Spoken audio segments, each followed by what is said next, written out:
Rain on the roof, जिसके poet हैं quits कैनी, इसको हम समझेंगे फुल एक्सप्लेनेशन इन हिंदी। ये पोएम बेस्ड है रेन पर, बारिश पर। तो जैसे कि पोएट ने इसमें कहा है कि कई लोग ऐसे होते हैं जब बारिश होती है तो वे बहुत ही खुश हो जाते हैं, और कई लोग ऐसे हैं जब बारिश होती है तो बहुत ही दुखी हो जाते हैं, और मन में कई ख्याल आते हैं अलग अलग। जो बीते हुए कल की बातें होती हैं कई लोग उसे याद करते हैं। तो कई लोग अपने भविष्य के लिए, फ्यूचर के लिए चिंतित हो जाते हैं। जैसे कोई डॉक्टर बनना चाहता है तो वह चिंतित होने लगता है कि मैं आगे क्या करूंगा, किस तरह से मैं डॉक्टर बनूंगा। इस तरह से सभी के मन में अलग अलग फ्यूचर बेस्ड ख्याल आते हैं। तो यहाँ पर जो पोएट हैं उनको देखते हैं उनके मन में कौन सा ख्याल आता है। आइए समझते हैं इस पोएम को। सो बिफोर यू रीडिंग, मतलब पढ़ने से पहले हम कुछ बातें जानें। When the sky is covered with dark cloud and it starts raining, have you ever listened to the patter of soft rain on the roof? तो यहाँ पैटर का मतलब होता है थपथपाना। ओके, इसका मतलब है कि जब पानी गिरता है आसमान से तो जो बूंदें होती हैं वो आपकी छत पर गिरती हैं, तो उस सॉफ्ट रेन को आपने सुना है। पैटर का मतलब इधर पानी के गिरने की आवाज़ को कहा गया है। चलिए आगे देखते हैं इसमें क्या कहा गया है। What thought flashed through your mind as you heard this melody of nature? Read the poem to find out what the poet dreamed of while listening to the rain. तो इसमें बोला गया है जो नेचुरली बारिश होती है उसकी बूंदें, जो मिठास आती है उसकी धुन से, तो वो आपने जब सुनी होगी तो आपके मन में कौन से ख्याल आए होंगे, और इस पोएम को जब हम पढ़ेंगे तो पोएट के मन में कौन से ख्याल आए होंगे, उन्होंने क्या किया होगा, इसके बारे में हमें पढ़ना है। चलिए इसको रीड करें।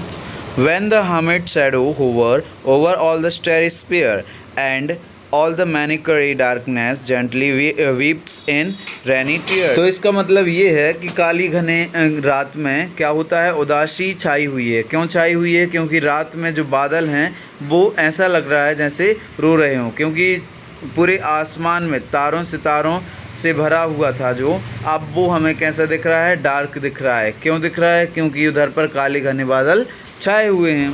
तो अब हमें समझ में आया कि पोएट इसमें रात की बात कर रहे हैं जब पानी गिर रहा होता है और चारों ओर अंधेरा होता है और घने बादलों से पानी की बूंदें आंसू के रूप में गिर रही हैं। तो आगे पोएट कहते हैं, what a bless to press the pillow of a cottage chamber bed.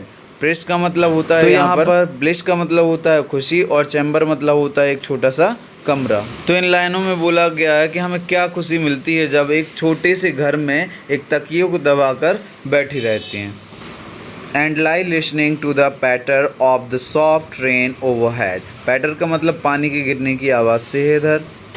तो इसमें कवि का कहने का मतलब ये है कि जब पानी की बूंदें उनके घर के रूफ पर, छत पर गिरती हैं, जो सॉफ्ट आवाज़ें आती हैं उससे, तो उन्हें बहुत ही अच्छा लगता है। चलिए आगे बढ़ते हैं और देखते हैं नेक्स्ट स्टैंजा में क्या कहा गया है। तो इसमें बोला गया है, every twinkle on the shingles has an echo in the heart and 1000 dreamy fancies into busy being start. तो इसमें बोला गया है कि जब पानी की बूंदें, सिंगल्स मतलब खप्पर जो होते हैं, पानी मतलब छत के ऊपर जो टाइल्स लगा जाते हैं, उनको बोला गया है। तो इसमें बोला गया है कि जब उन पर पानी की बूंदें गिरती हैं तो वो इनके दिल और दिमाग पर गूंजती हैं, और इसी से रिलेटेड उनके मन में हज़ारों लाखों विचार आने शुरू हो जाते हैं। मतलब इनके मन में कई विचार आने शुरू हो जाते हैं। तो यहाँ पर बिजी बीइंग मतलब इंसानों को कहा गया है जो हर पल कुछ न कुछ सोचता रहता है, काम को करने की तलाश में रहता है। तो इसमें आगे बोला गया है, and 1000 recollections wave their air threads into woof as I listen to the patter of the rain upon the roof। तो इसमें बोला गया है कि बारिश का मौसम एक ऐसा मौसम है जो पुरानी यादों को ताज़ा कर देता है। इसमें जो हवा रूपी धागा है ये हमारी पुरानी यादों से हमें जोड़ देता है, और ऐसा लगता है कि पुराने बीते समय में जो हमने किया है हम उसको दोहराएं या याद करें। और ऐसा कब होता है? जब उन्हें छत पर गिर रही पानी की टप टप की आवाज़ सुनाई देती है। तो मतलब पोएट को अपने पुराने लम्हे इसमें याद आ रहे हैं। चलिए आगे देखते हैं पोएट क्या कहते हैं।